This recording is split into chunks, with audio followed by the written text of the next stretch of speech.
మీద దక్షిణాది రాష్ట్రాలు 5, పాండిచ్చేరి చిన్నది, పక్కన పెడితే ఆంధ్రప్రదేశ్ లేదు, మిగతా 3 వాళ్ళే అధికారులు ఉన్నారు. తెలంగాణ, కర్ణాటక, ఇది మూడిట్లో వాళ్లే కదా ఉంది. కేరళలో, తమిళనాడు ఒక్క చోట విజయ్ వచ్చాడు, అక్కడ కూడా ఆ ప్రభుత్వంలో వీళ్ళే పాత్ర.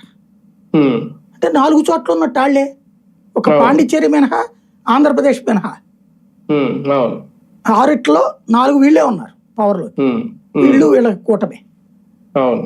దెన్ ఇక్కడ జనాభా ప్రాతిపదికన అయితే నష్టమైనప్పుడు 50% వాళ్ళని ఉపయోగపడేది ఇక్కడే.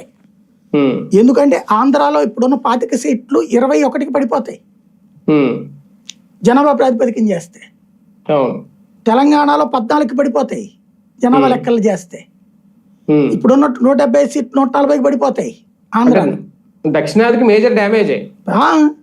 జనాభా ప్రాతిపదికన రాజ్యాంగం ప్రకారం అయితే జనాభా ప్రాతిపదికనే చేయాలి. అది రాజ్యాంగం మార్పు కాకుండా రాజ్యాంగ సవరణ చేయాలి. అందుకోసం ఆ సవరణ కోసమే బిల్లునే వీళ్ళు అడ్డుకుంది.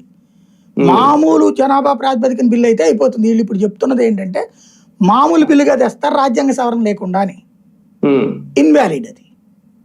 అప్పుడు ఎవరి సహకారం అక్కర్లా, వాళ్ళకున్న మెజార్టీతోనే సరిపోతుంది మామూలు ఇదైతే కనుక. మామూలు దాని ప్రకారం అయితే ఇట్లా చేయడానికి లేదు 50% అన్నది జనాభా